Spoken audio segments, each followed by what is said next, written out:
তোমরা যারা ক্লাস 9 অর্থাৎ নবম শ্রেণীর ছাত্রছাত্রী রয়েছো, আজকের এই ভিডিওটি তোমাদের সকলের জন্যই অত্যন্ত গুরুত্বপূর্ণ হতে চলেছে। তোমাদের স্কুল থেকে যে 50 নম্বর মানের মডেল অ্যাক্টিভিটি টাস্ক প্রশ্নপত্র দেওয়া হয়েছে, সেখান থেকে ভূগোল বিষয়ের প্রশ্নগুলির উত্তর প্রসঙ্গে আজকের এই ভিডিওতে আলোচনা করব। ভিডিওটি প্রথম থেকে শেষ পর্যন্ত মনোযোগ দিয়ে দেখো। আশা করি আজকের ভিডিও থেকে কিছুটা হলেও তোমরা উপকৃত হবে। এখনই সাবস্ক্রাইব করে নাও বাংলা টিউটর ইউটিউব চ্যানেলকে। আমাদের দেওয়া নোটস, সাজেশনস এবং বিভিন্ন আলোচনামূলক ভিডিও নোটিফিকেশন সঠিক সময়ে পাওয়ার জন্য। এরপর আমরা চলে আসি ক্লাস 9-এর ছাত্রছাত্রীদের জন্য ভূগোলের যে 50 নম্বর মানের মডেল অ্যাক্টিভিটি টাস্ক প্রশ্নপত্র দেওয়া হয়েছে, সেখানে একের দাগের যে প্রশ্নগুলি দেওয়া হয়েছে তার উত্তর প্রসঙ্গে। একের দাগের আগের প্রথম প্রশ্ন দেওয়া হয়েছে, দেখো, সৌরজগতের বহিস্থ গ্রহগুলির যে বৈশিষ্ট্যটি থাকে না সেটি হলো, গয়েরটা হবে সঠিক, এরা কঠিন শিলায় গঠিত। এই বৈশিষ্ট্যটি কিন্তু বহিস্থ গ্রহের ক্ষেত্রে থাকে না, বাকি তিনটি বৈশিষ্ট্য কিন্তু থাকে। এরপর চলে আসি একের দাগে 2-এর বলা হচ্ছে, দেখো, সূর্যের উত্তরায়ণের শেষ সীমা হলো, এখানে ক্ষয়েরটা হবে সঠিক, কর্কট ক্রান্তি রেখা। তারপর একের দাগের 3-এর বলা হচ্ছে মানবিক সম্পদের একটি উদাহরণ হলো, এখানে গয়েরটা হবে দক্ষতা।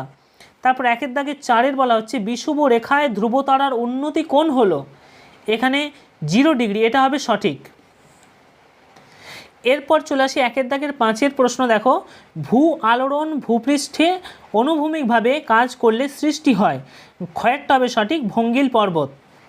এরপর চলে আসি একের দাগের 6-এর প্রশ্ন, বলা হচ্ছে ঠিক জোড়াটি নির্বাচন করো, এখানে গয়েরটা হবে সঠিক, মালভূমির ল্যাটেরাইট মৃত্তিকা এবং তার সাথে জলধারণ ক্ষমতা কম। তারপর একের দাগের 7-এর এখানে প্রশ্ন বলা হয়েছে অক্ষরেখার অন্যতম প্রধান বৈশিষ্ট্য হলো, গয়েরটা হবে সঠিক, অক্ষরেখাগুলি পরস্পরের সমান্তরাল হয়। এরপর চলে আসি একের দাগের 8-এর এখানে বলা হচ্ছে বিদার অগ্নুদ্গমের মাধ্যমে সৃষ্ট ভূমিরূপ হলো, এখানে ক্ষয়েরটা হবে সঠিক, লাভা মালভূমি।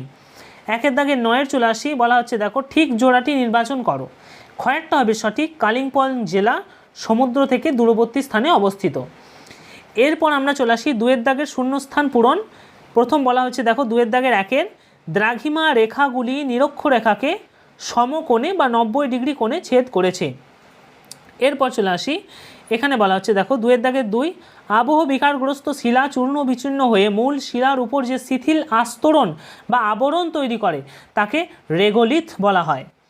এরপর চলে আসি 2-এর দাগের 3, বলা হচ্ছে, দেখো, দার্জিলিং জেলার মধ্যে দিয়ে প্রবাহিত একটি নিত্যবহ নদী হলো তিস্তা নদী। এরপর চলে আসি 3-এর দাগের ঠিক ভুল নির্ণয় করতে বলা হয়েছে।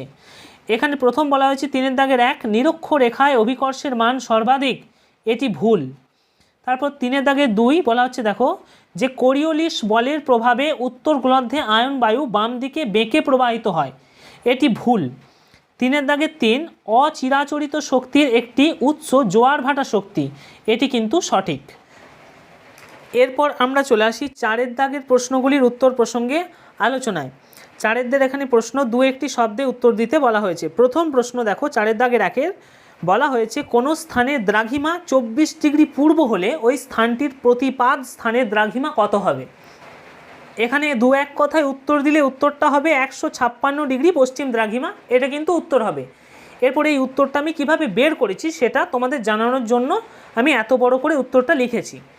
এরকম লিখেছি, দেখো, যে আমাদের জানা আছে কোনো স্থান থেকে তার প্রতিপাদ স্থানের দ্রাঘিমার পার্থক্য হয় 180 ডিগ্রি। অতএব 24 ডিগ্রি পূর্ব দ্রাঘিমার প্রতিপাদ স্থানের দ্রাঘিমা হবে 180 মাইনাস 24 ডিগ্রি সমান 156 ডিগ্রি পশ্চিম দ্রাঘিমা। এরপর আমরা চলে আসি 4-এর দাগের 2, বলা হচ্ছে একটি পর্বত বেষ্টিত মালভূমির নাম লেখো, লাদাখ হবে এর উত্তর। তারপর 4-এর দাগের 3, কোন জলবায়ু অঞ্চলে রাসায়নিক আবহ বিকারের প্রাধান্য লক্ষ্য করা যায়, সঠিক উত্তর হবে উষ্ণ আর্দ্র ক্রান্তীয় জলবায়ু অঞ্চলে। এরপর চলে আসি 5-এর দাগের এখানে 2 নম্বর মানের প্রশ্ন।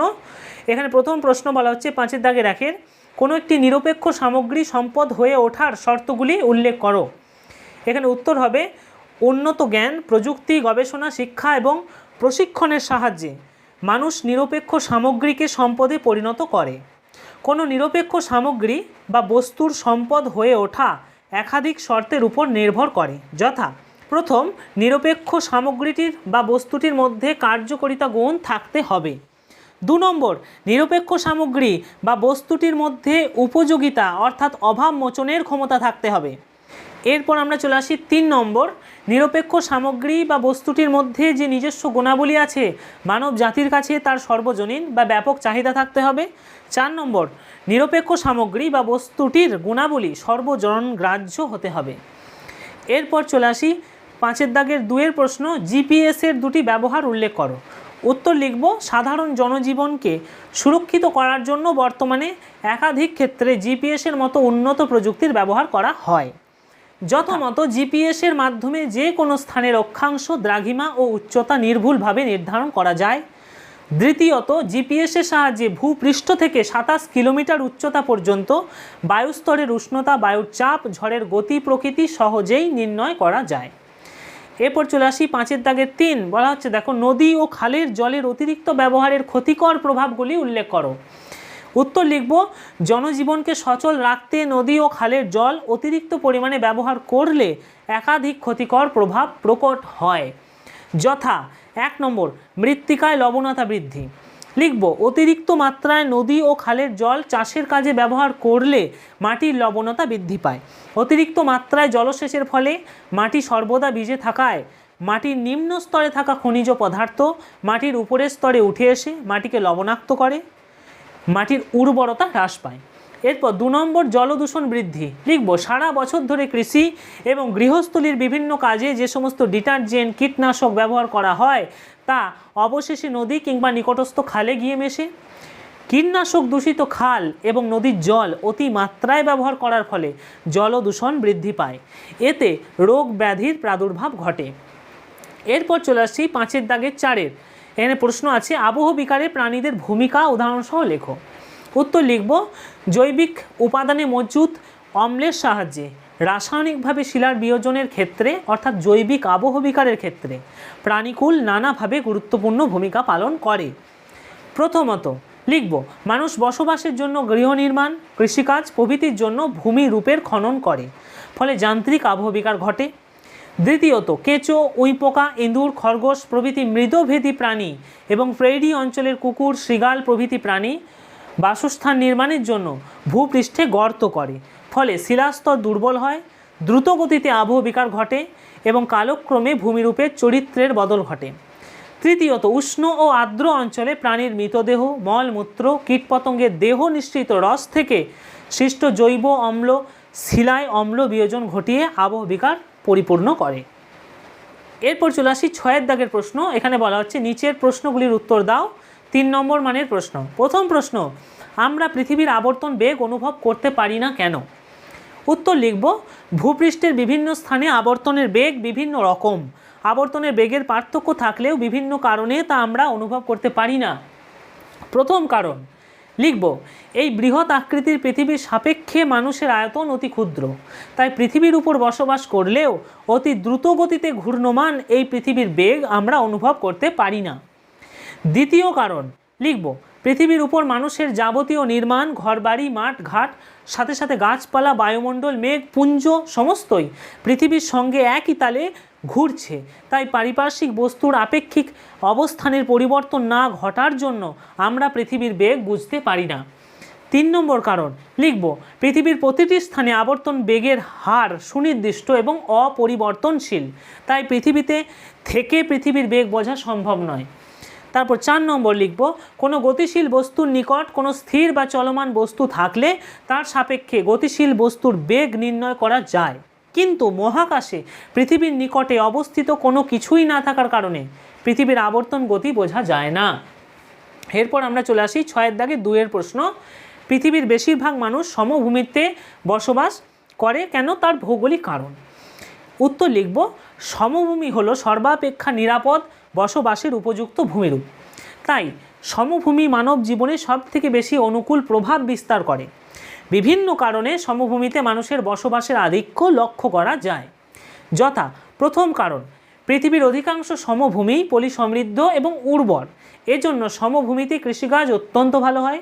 দ্বিতীয়ত, বেশিরভাগ সমভূমির উপর দিয়ে বড় বড় নদী প্রবাহিত হয়েছে, তাই পানীয় জল বা সেচের জল পেতে অসুবিধা হয় না এবং জলপথ পরিবহন ব্যবস্থাও সহজে গড়ে তোলা যায়।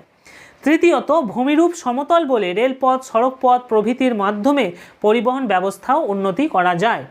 চতুর্থত, সমভূমিতে খনিজ সম্পদের অভাব থাকলেও কৃষি সমৃদ্ধি ও উন্নত যোগাযোগ ব্যবস্থার জন্য বিভিন্ন ধরনের শিল্প ও শিল্পাঞ্চল গড়ে ওঠে, ফলে সহজে জীবিকা নির্বাহেরও একটা সুযোগ হয়। লিখব তারপর প্যারা চেঞ্জ করে, এই সমস্ত সুযোগ সুবিধা থাকে বলেই সমভূমিগুলি অত্যন্ত জনবহুল হয় এবং পৃথিবীর 90% মানুষ সমভূমিতে বসবাস করে। চলে আসি 6 দাগে 3 প্রশ্ন, আগ্নেয় পর্বত ও ক্ষয়জাত পর্বতের মধ্যে পার্থক্য। এখানে বলে রাখি, আগ্নেয় পর্বত মানেই কিন্তু সঞ্চয়জাত পর্বত। চলে আসি আমরা প্রথম পার্থক্য লিখব এভাবে, লিখব পৃথিবীর উপরিভাগে অনেক সময় শক্ত শিলায় গড়া জায়গা কম ক্ষয় পেয়ে আশেপাশের বেশি ক্ষয়ে যাওয়া নরম শিলায় গঠিত জায়গা থেকে আলাদা হয়ে উঁচুতে থেকে যায়, একে ক্ষয়জাত পর্বত বলে। এইদিকে লিখব পৃথিবীর অভ্যন্তরের উত্তপ্ত গলিত লাভা ভূস্তকের ফাটল দিয়ে বাইরে এসে ঠান্ডা হয়ে যে পর্বত সৃষ্টি করে তাকে আগ্নেয় পর্বত বা সঞ্চয়জাত পর্বত বলে। 2 নম্বর লিখব ভঙ্গিল পর্বত, স্তূপ পর্বত, আগ্নেয় পর্বত ক্রমাগত ক্ষয়ের ফলে ক্ষয়জাত পর্বতে রূপান্তরিত হতে পারে। এদিকে লিখব অগ্নুৎপাতের সময় ভূগর্ভ থেকে উঠে আসা গলিত লাভা জমাট বেঁধে শঙ্কু আকৃতির আগ্নেয় পর্বত সৃষ্টি হতে পারে। 3 নম্বর লিখব ক্ষয়ের ফলে এই পর্বতের মাথা চ্যাপ্টা হয় এবং শিখরে আগ্নেয় পর্বতের মতো গহ্বর থাকে না। এদিকে লিখব এই পর্বতের শিখরে এক বা একাধিক জ্বালামুখ নামে গহ্বর থাকে, যা একটি নলের মতো পথের মাধ্যমে ভূগর্ভের ম্যাগমা স্তরের সাথে যুক্ত থাকে। এরপর 4 নম্বর লিখব প্রাচীন ভঙ্গিল পর্বত শ্রেণীগুলি বহু হাজার বছর ধরে ক্ষয় পেয়ে বর্তমানে ক্ষয়জাত পর্বতে রূপান্তরিত হয়েছে। এদিকে লিখব প্রশান্ত মহাসাগরের উপকূল ভাগ এবং সমুদ্রের শৈলশিরার উপর ভূত্বকের দুর্বল স্থানগুলোতে আগ্নেয় পর্বতের আধিক্য দেখা যায়। 5 নম্বর লিখব ক্ষয়জাত পর্বতগুলো কখনো কোনো অবস্থাতেই ধ্বংসপ্রাপ্ত হয় না। এদিকে লিখব পরবর্তী অগ্নুৎপাতের প্রবল বিস্ফোরণে অনেক সময় কোনো আগ্নেয় পর্বত অনেকাংশে ধ্বংস হয়ে যায়। এরপর আমরা চলে আসি 7 দাগের এগুলি কিন্তু 5 নম্বর মানের প্রশ্ন। প্রথম প্রশ্ন বলা হয়েছে চিত্রসহ নিম্নলিখিত বিষয়গুলির ভিত্তিতে পৃথিবীর গলীয় আকৃতির প্রমাণ দাও, দিগন্তরেখা এবং ধ্রুবতারা। উত্তর লিখব বহু প্রাচীন কাল থেকে পৃথিবীর আকৃতি কেমন তা জানার জন্য বিভিন্ন পরীক্ষা নিরীক্ষা মতবাদ প্রচারিত হয়েছে। সেখান থেকে আভাস পাওয়া গেছে পৃথিবীর আকৃতি গোলাকার। সুপ্রাচীন কাল থেকে বর্তমান সময় পর্যন্ত পৃথিবীর আকৃতি নিরীক্ষণের জন্য বিজ্ঞানীরা যে সমস্ত পদ্ধতির অবতারণ ঘটিয়েছেন তার মধ্যে দিগন্তরেখা ও ধ্রুবতারার অবস্থান পর্যবেক্ষণ অত্যন্ত গুরুত্বপূর্ণ। প্রথম পয়েন্ট করব দিগন্তরেখার সাপেক্ষে পৃথিবীর আকৃতির প্রমাণ। লিখব ভূপৃষ্ঠে দাঁড়িয়ে বহু দূর পর্যন্ত দিগন্তরেখা দেখা যায়। ভূপৃষ্ঠ থেকে ক্রমশ উপর দিকে উঠলে চারপাশের পরিধি বাড়তে থাকে। তাই বহুতল বাড়ির ছাদ, বিমান, কৃত্রিম উপগ্রহ থেকে দেখলে দিগন্তরেখার এক বিরাট পরিধি লক্ষ্য করা যায়। পৃথিবী গোলাকার হওয়ায় দিগন্তরেখার ক্ষেত্রে এমনটা ঘটে, অর্থাৎ ভূপৃষ্ঠ থেকে ক্রমশ উঁচু থেকে দেখলে দিগন্তরেখার আকৃতি বৃদ্ধি পায়। এই ঘটনা থেকেই প্রমাণিত হয় পৃথিবীর আকৃতি বৃত্তচাপের মতো। এখানে একটি চিত্র তোমরা যোগ করে নেবে, এটি খাতায় এঁকে নেবে। এরপর চলে আসি আমরা পরের ধ্রুবতারার সাপেক্ষে পৃথিবীর আকৃতির প্রমাণ। পয়েন্ট করব এবং লিখব পৃথিবীর উত্তর প্রান্তে সুমেরু বিন্দুর সাথে সমকোণে ধ্রুবতারা অবস্থান করে। সুমেরু বিন্দু থেকে নিরক্ষরেখার দিকে যত এগোনো যায় ততই কৌণিক মান কমতে থাকে। তাই নিরক্ষরেখা থেকে ধ্রুবতারাকে দিগন্তে দেখা যায় এবং সুমেরু প্রান্ত থেকে 90 ডিগ্রি কৌণিক অবস্থানে দেখা যায়। পৃথিবীর আকৃতি গোলাকার হওয়ার জন্যই অনুভূমিক তলের সাপেক্ষে বিভিন্ন স্থান থেকে ধ্রুবতারাকে বিভিন্ন কৌণিক দূরত্বে দেখা যায়। এক্ষেত্রে পৃথিবী যদি সমতল হতো তাহলে বিভিন্ন স্থান থেকে ধ্রুবতারাকে একই কৌণিক দূরত্বে দেখা যেত, কিন্তু ধ্রুবতারার এই বিভিন্ন কৌণিক অবস্থান প্রমাণ দেয় পৃথিবীর আকৃতি গোলাকার। এই ক্ষেত্রেও আমরা একটি চিত্র রেডি করব, এই চিত্রটি তোমরা রেডি করে খাতায় অ্যাড করে দিও। চলে আসি এরপর আমরা পরের 7 দাগের 2 প্রশ্ন, উচ্চ পার্বত্য অঞ্চলে তুষার কার্যের ফলে শিলা আবহ বিকারগ্রস্ত হয়, চিত্রের সাহায্যে ব্যাখ্যা করো এবং অক্সিডেশন বা জারণ প্রক্রিয়ায় শিলা কিভাবে বিয়োজিত হয় সেটাও কিন্তু উদাহরণসহ ব্যাখ্যা করতে হবে। প্রথমেই আমরা উত্তর প্রস্তুত করব। লিখব পার্বত্য অঞ্চলে তুষার কার্যের ফলে আবহ বিকার। লিখব আবহ বিকারের যে যান্ত্রিক প্রক্রিয়ায় হিমশীতল অঞ্চলে শিলার ফাটলের মধ্যে অবস্থিত জল বরফে পরিণত হয়ে প্রবল চাপ সৃষ্টি করে শিলাকে খণ্ডিত করে, তাকে তুষার আবহবিকার বা তুহিন খণ্ডীকরণ বলে। প্রথমেই পয়েন্ট করব, লিখব প্রক্রিয়া। লিখব উচ্চ পার্বত্য অঞ্চলে হিমবাহ অবস্থান করায় দিনে সূর্যের তাপে বরফ গলে জল হয়। বরফ গলা জল শিলার ফাটলের মধ্যে জমতে থাকে। রাত্রে এই জল বরফে পরিণত হলে তার আয়তন প্রায় 9 গুণ বেড়ে যায়। ফলে শিলার ফাটলের মধ্যে অবস্থিত বরফ শিলায় প্রচণ্ড চাপ সৃষ্টি করে। দিনের বেলায় এই চাপ মুক্ত হয়। এভাবে চাপের হ্রাস বৃদ্ধির ফলে শিলা তীক্ষ্ণ কোণযুক্ত অবস্থায় ভেঙে খণ্ডতে পরিণত হয়। এরপর আমরা পয়েন্ট করব বিশেষত্ব। লিখব উচ্চ পার্বত্য অঞ্চলে পাললিক শিলায় এই ধরনের আবহবিকার অধিক লক্ষ্য করা যায়। এরপর পয়েন্ট করব ভূমিরূপ। লিখব পার্বত্য অঞ্চলে এই পদ্ধতিতে তুষার কার্যের মাধ্যমে সংঘটিত আবহবিকারের দ্বারা উৎপন্ন কোণযুক্ত নুড়ি সঞ্চিত হয়ে পর্বত গাত্রে স্ক্রি বা ট্যালাস এবং পর্বতের পাদদেশে ফেলসেনমার বা ব্লক স্পেড নামক ভূমিরূপ তৈরি করে। চিত্র, এখানে ছবিটা তোমরা একটু অ্যাড করে নিও, এই ছবিটি। এরপর অক্সিডেশন বা জারণ। প্রথমেই আমরা পয়েন্ট করে নেব এবং সংজ্ঞা বলেও পয়েন্ট করব। লিখব লোহার সঙ্গে অক্সিজেন যুক্ত হলে রাসায়নিক বিক্রিয়া ঘটে এবং এর ফলে হলদে বা বাদামি রঙের একটি নতুন যৌগ সৃষ্টি হয়ে অতি সহজেই লোহার ক্ষয় হয়। রাসায়নিক আবহবিকারের এই প্রক্রিয়াকে অক্সিডেশন বা জারণ বলা হয়। এখানে আমরা উপাদান বলে এরপর পয়েন্ট করব। লিখব অক্সিজেন জল এবং লৌহ গঠিত খনিজ উপাদান হিসাবে প্রয়োজন। এরপর সমীকরণ বলে পয়েন্ট করব। লিখব 4FeO plus 3H2O plus O2 সমান 2Fe2O3 এবং 3H2O, অর্থাৎ ফেরাস অক্সাইডের সাথে জল এবং অক্সিজেন যোগ হয়ে শোধক ফেরিক অক্সাইড অর্থাৎ মরিচা তৈরি করে।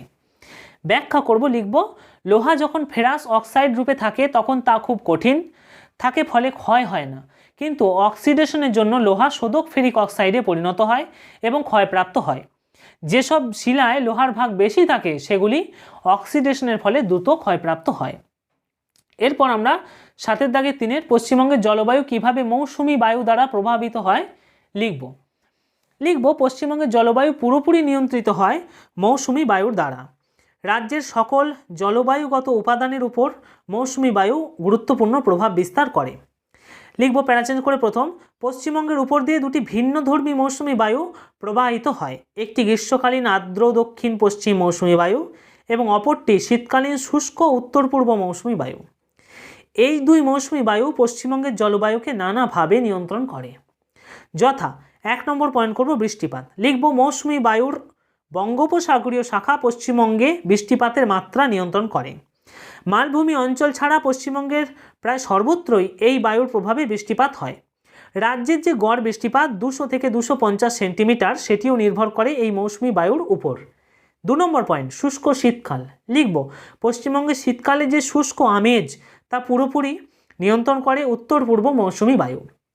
এরপর 3 নম্বর পয়েন্ট করব ঋতু পরিবর্তন।